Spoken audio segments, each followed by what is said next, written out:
Hello and welcome to Nothing But the Truth. How does the government respond to concerns and criticisms of Thursday's budget? In a sense, that's one of the challenges now facing the Finance Minister, and that's exactly the issue I shall raise with him in this interview. My guest is Arun Jaitley. Arun Jaitley, let me start with the criticism made of the budget by industrialists and journalists on the one hand, but also by lay people. They say the budget was full of lots of little things, an allocation here, an allocation there.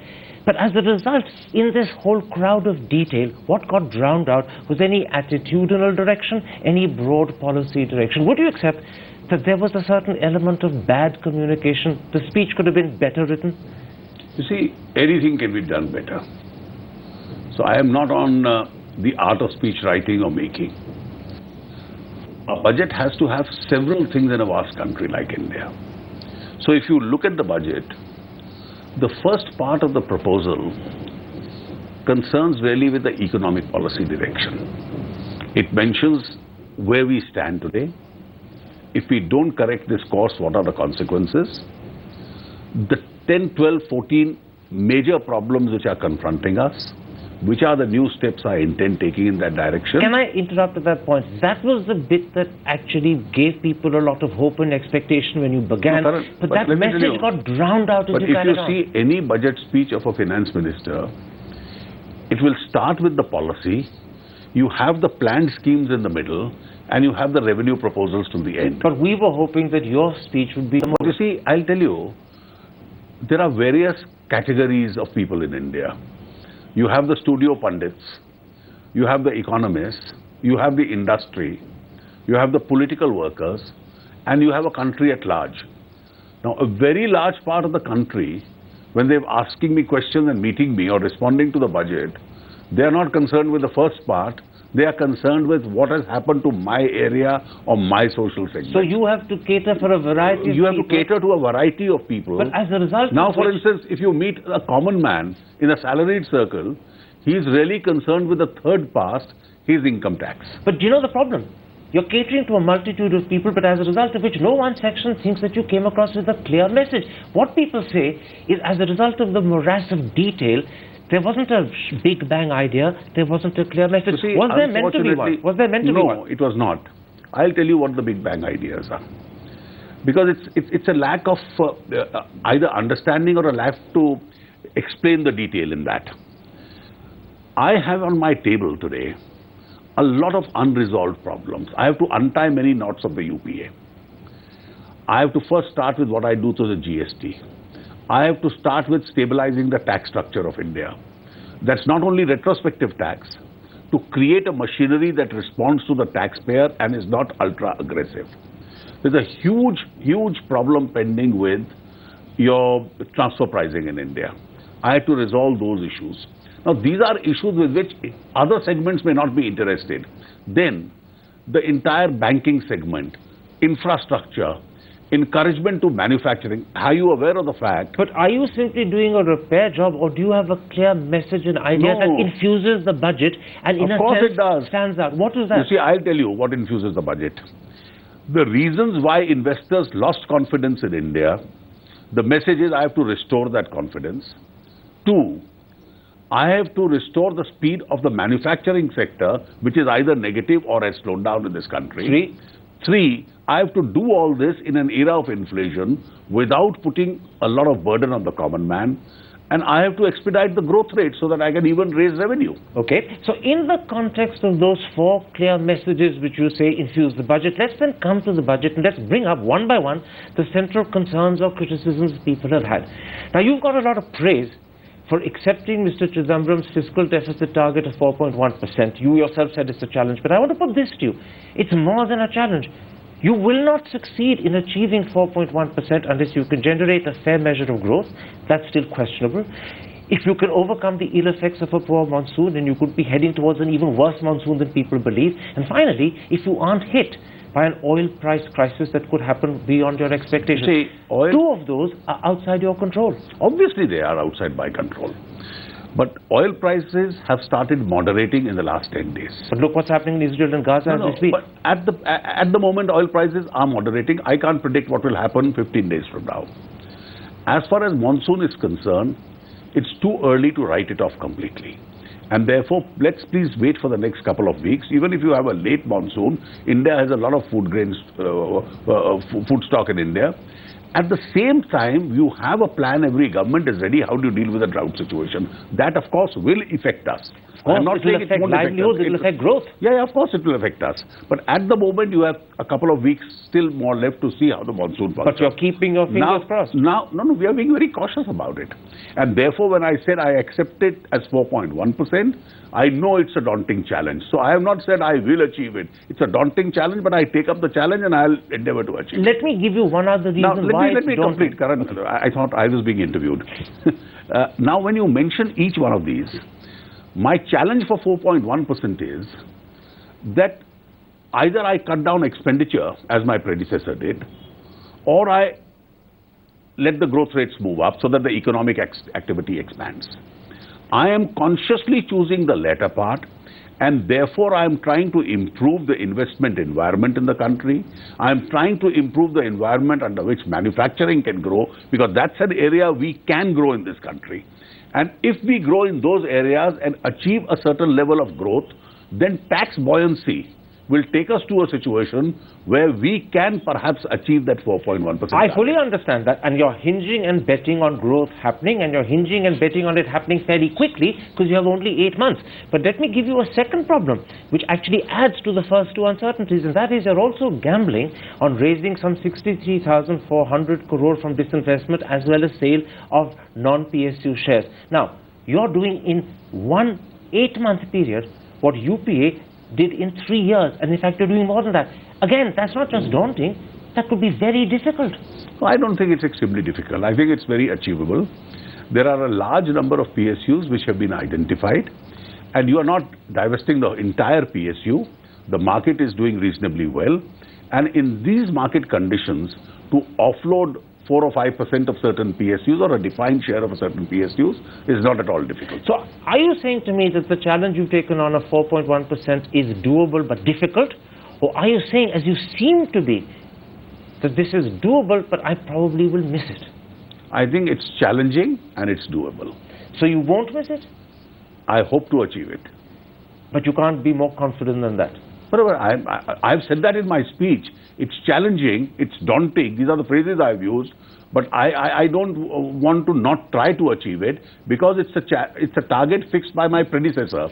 Even when he fixed it, some people started doubting the veracity of the figures. I am not getting into that question. I am going to endeavor to achieve that target. Let me sum it up like this. Would you consider it a defeat if you didn't achieve it? Well, I think these are very, very shallow analyses. Whether you've won, you've lost. I have no option but to keep trying and achieve the best for the Indian economy. Let's come to the fiscal deficit targets you set for the subsequent years. It's going to be 3.6 in the year after, it's going to be 3 after that. Now, that's critically dependent upon an expenditure management commission, which is going to look into expenditure and subsidies. The question I ask is this: why does a finance minister who has 282 of his own MPs behind him, 330 plus if you add your allies, need an expenditure management commission? This is a political task. You have a majority, do it. Of course you do. When you do this, you have to examine one fact. You have to examine the fact that India has still 30% people who live below the poverty line. You still have to be realistic. Unlike sitting in the television studios and saying abolish the subsidies, where there is a section of people which may require those subsidies. There's a section which may require those subsidies because they're very poor. Those are decisions you can take. No, I have to take the decisions. I have to take the decisions. Eventually, the decisions have to be taken by the government. But an expenditure management commission within this year, in terms of rationalization of those subsidies, experts always help. You can't be alien to an advice of some experts who go into the subject in detail. You know what T.N. Nayanan, the chairman of the Business Standard, says? He says the decision to appoint a management commission to look into subsidies and expenditure is a way of kicking the decision down the road or not taking it at all. And many skeptics think that, in fact, like a good politician, when you appoint a commission, you're hiding behind it not to do what you claim you'll do. That's been said of normal committees and commissions. But and here I have fixed a timeline for that commission to give a report. Only an interim report? No, timeline to give an interim report, and certainly the government will act on an interim report. Let me tell you, in the last 45 to 50 days, this government has been on power. On this very issue of subsidies, the Prime Minister himself has been taking meetings as to what to do with the existing strategy, whether you go in for a direct benefit or you don't go in for a direct benefit. And this government is also in the process of formulating its views. People would be hugely assured that you actually mean to cut expenditure and subsidies in particular if you could say to me that come February, when you stand up to deliver your second budget, you will be tackling the subsidies, that you will be acting upon an expenditure management commission. Karan, let's be very clear. We've appointed a commission. We hope by the end of this year it gives a report. And this government has every intention of acting on some of those recommendations. The government may vary those recommendations also. We work within the limitations and the realities of India. But we have no option, A, to rationalize subsidies, and B, to increase the GDP of the country, which will increase our revenue positions. You're saying something much more forcefully now, much more clearly than you did in your budget, and so I'm going to underline it for the audience because this is good news. What you're saying is that there will be movement to reduce subsidies and expenditure in the next budget. Subsidies is the word I have used. But in the next budget? You see, the government, of course, that's a logical cause for any government to move on and increasing your governmental revenues. These are the two ways you can tackle the fiscal deficit situation. You've removed one area of criticism and doubt very substantially by this forceful and clear-cut answer. Let's come to a second area where people are concerned about your budget, and that's to do with your handling of retrospective taxation. Now, in the first instance, as far as companies like Vodafone are concerned, and by the way, Vodafone's not one, there are 12 or 14 like that, you've simply given them no relief, you've given them no solution. What you said is that the court case or the litigation will continue. But what that means is that a messy, festering situation will continue to fester and be messy. Governments don't frame policy keeping just one person in mind. If the previous government did it, I'm not going to commit the same mistake. On retrospective tax, after detailed consultations at the highest levels of the government, we've come out with these 4 positions. 1, does Parliament have a right to legislate retrospectively? It does. I can't take away that jurisdiction. Is this government likely to do that? The answer clearly, virtually is no. 3, under this law of 2012, will fresh notices be issued by assessing officers to anyone? The answer is no, they won't have the power. If they have any proposal, they'll get to the CBDT and we have a mechanism in place. 4, what do you do with the existing cases which are in court or before arbitration? Now, there are 2 ways of resolving a dispute. I don't legislate in order to bring an end to the litigation. I haven't adopted that course. I'll accept the judicial verdict when it comes in those cases. Let me unpick the 4, because actually that's what Western investors are doing, and therefore they'll be very interested in hearing your answer to how it's unpicked. To begin with, no one denies that Parliament has a sacrosanct right to pass retrospective legislation. Parliament's well overdue it. Equally, Parliament has a sacrosanct right to change its mind.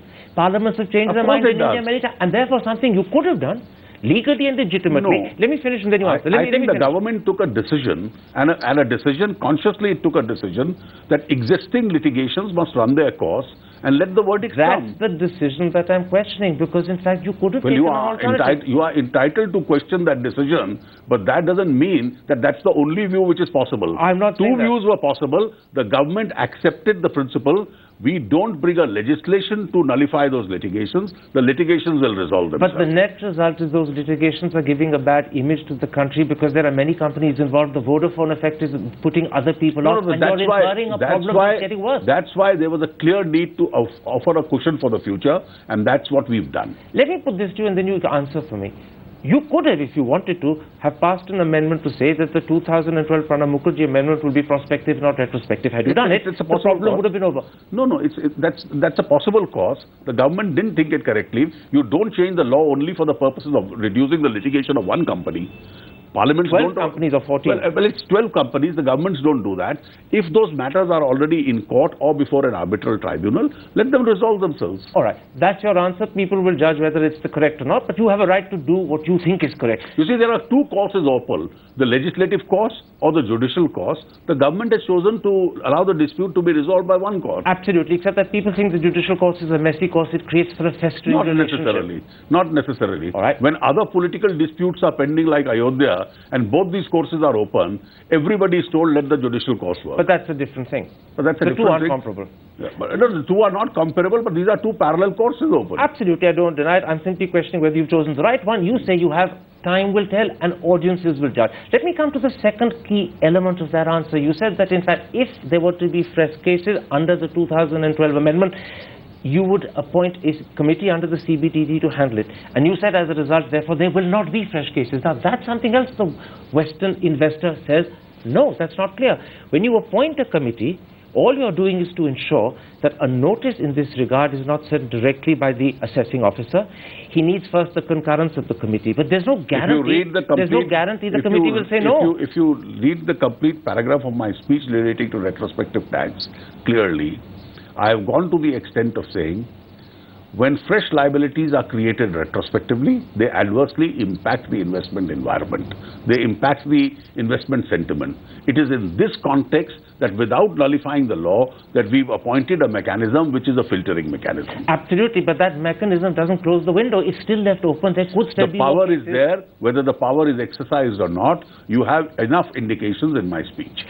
That's what you say. Let me quote to you two of the world's most famous financial papers. The Financial Times says analysts are still unsure. Investors, they say, remain highly skittish about India. The Wall Street Journal, quoting, in fact, the US-India Business Council, says firms are eager for further positive clarification. They think that if anybody asks us for a clarification and such a situation arises, we'll certainly give it. But let me tell you, it's a mess left behind by the UPA. It's a knot which has been tied by the UPA. I had to untie that knot and clear that mess. And therefore, I have chosen this particular course. In any other alternative course, I am not mentioning all the details and the complications which would have arisen. Because maybe the complications in that, before the Indian political system, would have been much more than which are existing today. The only question that people say is that in untying the knot, have you fully untied it or have you left it still partly tied? And that uncertainty, that worry... I think the knot is untied, the policy is absolutely clear, and the intention of the government is, it's been mentioned twice in that paragraph, not to create fresh liabilities retrospectively. All right. Once again, let's park this aside. Let's leave it for investors and other audiences to judge for themselves. I've raised the questions, you've answered them. Mr. Jaitley, let's take a break at that point. When I come back, I want to talk about an area where many people believe, although you've taken great steps, you still haven't done enough defense. Have you fallen short of what was necessary to achieve your real intention? Let's now come to a third area where people say you simply haven't done enough to achieve your own intention. That's opening up defense to FDI. Clearly, your intention is to create a situation so that India doesn't have to import defense equipment, it's manufactured at home. But if you're only permitting 49% equity to a major manufacturer abroad, why would that manufacturer give the rights to major technology to a company it doesn't control? It would lose those. Well, our assessment of the market is otherwise. There are people who are coming and meeting us also. I have consulted various departments of the government. It's a sheer coincidence that I also look after the Defense Ministry, the Defense Ministry, the Armed Forces. Everybody has taken a considered view. You see, as of today, a very large part of our equipment comes from outside. We want domestic manufacturing. The earlier NDA government had made it 26. Some Indian companies have got into this business. Our market assessment is 49% is going to take it very further. Secondly, also keep in mind, I have been repeatedly saying this, that reforms are the art of the possible. You don't do reforms in a manner that the political system is unwilling to accept them. Otherwise, you face the situation of the multi-brand retail. Public opinion in India, parliamentary opinion in India, today is prepared to accept the proposal which I have made. Other proposals may have created larger complications domestically. You said two very important things which I want to pluck out. You began by saying you've done an assessment and you've got an assurance that 49% is sufficient. Elaborate for me. Have major manufacturers said that regardless of what I'm seeing, regardless of what the papers are saying, they'll be happy to come at 49%? I don't want to get into individual manufacturers. No, don't. Our assessment of the situation is 49% will be a significant step forward in establishing domestic market in India. The second issue is this. At the moment, India is happy to import its defense equipment, and 70% of our defense equipment is imported from companies that are 100% foreign-owned. Why would we have a problem in a company manufacturing in India being 51% foreign-owned? Well, I would prefer if it is 51% Indian-owned. But except for the fact that it's that 2% No, if I can get it, if I can get both technology and capital and manufacturing in India at 51% ownership, I think Indian public opinion, Indian political opinion will accept that as a more comfortable situation. And the whole thing hinges on this thing that you're fairly convinced that at 49% you'll get the technology. I think it's an important step forward in this direction. And you have no qualms or doubts about that? You think you've gone fully? I have absolutely no doubts. I'll try and work out this system. This is not the last time we are talking on this subject. We'll get many more opportunities to discuss. Let's then come to an area where people believe, at least in paper and on theory, you've done an enormous amount to give a fillip to the economy, and I'm talking about infrastructure. Here you've given tax concessions for infrastructure and real estate investment trusts, over 7,000 crore for developing smart cities, over 37,000 crores for roads and railways. You've talked about ports, you've talked about 15,000 kilometers of gas pipelines. All of that sounds wonderful. The question is, how is it going to be paid for? Well, these are all areas in which the best instrument in the Indian context is the public-private partnership. The government has an investment to make. You have the private investment which has to come in, and these are areas in which we are willing for foreign investment also. You know, you're relying on PPP. India already has 900 PPPs. You admitted that yourself in your budget speech. Some of the PPPs are successful models and also. Many of them, unfortunately, are not, and that's the problem. Many of them have problems. Many are mired in corruption. How can I start on a premise of failure? Look at the airports. They are successful experiments of PPPs. No, let me give you examples. You're relying upon a system about which there are serious question marks, not just at the level of the investor from the private sector, but also because of the nature of the states and their involvement. That is not going to deliver the results to you. The problems have emerged in the last 3-4 years, where the private sector sentiment in India was low, the investor sentiment in India was low. Prior to that, it didn't agree. How did the highways become such a successful experiment for 10 years before slowing down? And look what's happening today. 20,000 to 30,000 kilometers of roads aren't being bid for because the PPPs are not wanting to take it up, and PPPs are capable. I know that. So the problem really has arisen because of a result of the last 3-4 years. Banks are not willing to fund these long-term funding to infrastructure programs, and that's the situation we are trying to reverse. So then what you're saying to me is that you won't be able to really, in practice, fulfill your theoretical commitment to infrastructure until PPPs are sorted out, and that will take a long time. Of course we are in the process of sorting out. But the budget is only the initial announcement of our intention. The rest of the government is going to be working also. But the 3 PI entities that you've created to sort out PPPs is not going to work quickly or easily. You're talking about months, if not years, before the problem is sorted out. No, if it's months, I'm fairly satisfied. If it's years? Well, if it's years, I'm not a perpetual pessimist. I'm quite optimistic about going ahead with the programs that I have. You know, all over the world, infrastructure is something that is actually funded by the government through the budget. That's how it's happened in practically every country. You must keep Can I finish and then you answer? You can't do that because of the enormous subsidy burden you carry. Now, once again, until the Expenditure Management Commission reduces your subsidy to release the money... I have no dispute with that proposition. Which means that whether you're going the PPP route or you're waiting for the budget... Infrastructure won't happen quickly. In the PPP route, one of the P's is public. And therefore, there has to be a governmental role in it. Who's denying that proposition? No, all I'm saying... But I can't start with your premise that whatever programs you announce are bound not to succeed. No, That's not a premise I'm... No, I'm not saying they're bound not to succeed. You see, we failed because we hurt the investor sentiment. We failed because of our taxation policies. We failed because there was enormous amount of corruption in India. We failed because we were not clearing projects in time. We failed because our investors were being criminally prosecuted in India. If that environment is sought to be reversed, there is no reason why India should not succeed. Absolutely, but that environment will take a long time to reverse, and look specifically at PPPs to put the mess right. Well, I have an advantage. It's put right. Infrastructure I have at least one advantage, that we are writing on a clean slate. None of the baggage of these decisions, I have to untie certain knots, but none of the baggage of these decisions belongs to the new government. No, I agree. And the new government has an additional advantage of a majority of its own, and therefore decision-making is bound to be quicker. What I'm really saying is this, that the development in infrastructure that you want and which is essential for the economy will really happen, not through the PPP route, but when you can release funds through the budget, and that will happen when you cut subsidies. You can release funds through the budget, through the banking system, through the financial institutions, and also be able to attract international investment in it. Do you think the infrastructure promise that you've held out will begin happening over the next 1 year? Or are we talking about promises made which can only be realized 2-3 years down the road? I think we'll see a lot of activity starting by the end of the year. Financial year or calendar? No, financial year, of course. We talk in terms by March.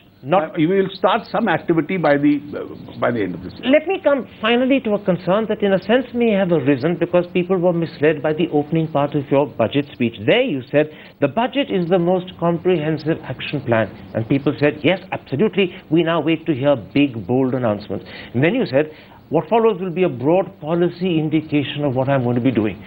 And again people applauded you because they were waiting for announcements. But then there wasn't a word on reforming labor law, and yet that's critical to boosting manufacturing, which you're committed to. It's critical to creating jobs, but you were silent. You see, I have always believed that there are some reforms which are required, but which we did not shout from rooftops about. If you mention in the budget documents, I mentioned a very large amount on disinvestment. It was not a part of my speech. Obviously, if it was a part of my speech, you would have had some people standing up and disturbing the speech there. It was there in the figures. Therefore, it was there in the figures. But there's nothing about labor law in the figures. There are some areas where it is possible, and one of the indications of that area is what's happening in Jaipur. Absolutely, and that's my question. If Vasundhara Raje Scindia can be bold enough to bite the bullet and make it public, how come Mr. Modi feels that if he gets bold, he might break his teeth? He doesn't feel that. If it is difficult to do it in one manner, it's possible for the centre to nudge states to do it. The state laws will all require a central approval. So we are waiting for the states to ask us for an approval. We'll take a view on it. Clarity for me on this issue. Are you now suggesting that in fact you would encourage other states to follow the I am not to encourage. The states have to decide, do they want to grow faster? And once the states decide that, that will be good for India. So Vasundhara Raje has set a precedent that you would advise states to follow. Well, of course, I'll be very happy if the states follow that. And you're also suggesting to me that the centre will give clearance for the Rajasthan changes. For the simple reason, no, I'm not making a comment on that. For the simple reason, the states must realize they need to protect existing jobs in industries. They need to create more jobs. That's a better situation than the status quo which exists today. So whether it happens because the central government passes legislation or whether it happens because a whole lot of states do it individually for their own states, you will see labour law reforms happen. Can I answer your question in another way? There is no point in following the UPA policy on multi-brand retail that you start with a reform knowing fully well that roadblocks are likely to be created. You reform those areas which are very easy and possible to reform. The more challenging ones, you go on that course in times to come. And if the states are bolder than the centre can be, let the states lead. That will be a very happy day for India. And let the states lead. That's also the other corollary. Let me come finally to an issue. I can only tell you, in the year 2003, this idea was mooted at the National Development Council meeting. And some of the states actually pleaded for this. Some, of course, didn't agree with it. Let me come finally to an area where you've got a lot of praise, and that is the personal exemption in tax that you've given individual taxpayers. You've done it at several levels, and you deserve applause for that. The problem is that at the same time, you've kicked up excise on cigarettes from 11 to 72%, which is an increase more than sixfold. How do you justify that? You see, I have burdened only a very few commodities. I had to make the budget figures. I had to balance my figures also. And I have no hesitation in saying, if the additional amount I collect from these taxations is enough to fund a large number of my developmental activities, then let some other areas pay for it. Very interesting. You didn't mention the word health at all in that answer. You haven't done this because of health concerns. You've done it because of revenue. My speech mentions it. But you didn't just now. No, of course. I don't say everything at the same time in an interview. My speech gives the reason. Let's take the fact... Because all the three proposals where I've increased it, the health factor is in common. Well, it's very interesting. If the health factor is a major concern, then how come bidis, which are smoked by 8 times more people than cigarettes, haven't had their excise changed? Well, my predecessor tried it on bidis, and I had to retract in Parliament. I have his experience before me. You mean you can't do it on bidis because it's too politically sensitive? It's not sensitive. You don't come out with proposals which are bound to meet a roadblock at some stage or the Except for the fact that you're suggesting that you aren't that concerned about the health of beedi smokers. No, no, it's not a question of BDs. If something is politically not possible, it's prudent not to embark on that course. There's another way of reading your answer, and that is this. You know that no matter how much you increase the excise on cigarettes, smoking will continue. And so what you're really doing is... I only hope it goes down. You may hope so, but actually your revenue expectations are based upon the fact it won't. And you know that. Your budget is clearly making that clear. Now, what you're really therefore doing is you're making money out of people's addiction, and I call that exploitation. Tax on cigarettes or liquor, you call it exploitation. Because you're relying on their addiction to make money. I think we can end on that note with a point of difference. Okay, I'll accept that. Let me put this to you. You're smiling, and I'm glad. If the problems that I've enumerated with the budget don't occur, if you're able to build in terms of infrastructure fairly speedily, you'll achieve your 4.1% fiscal deficit. You get in the manufacturers to be able to create defense in India. When will we get back to the road of 8% growth? Well, I have indicated that the intention is over the next 3 to 4 years to get back to that road. I am confident that the path that I have adopted is the correct roadmap. I may be criticized that you are either too fast on it or too slow in it, but I think my direction is clear. Will 8% happen during the tenure of this government, or do you need a second term? Well, I hope it happens during the tenure of this government. Towards the end? No, I can't predict the date today. First of all, let us see at the various variables this year so that how much we are able to move further. But you're fairly confident that within the tenure of this government, you will get back to 8%? I'm reasonably confident. Arun Jaitley, a pleasure talking to you.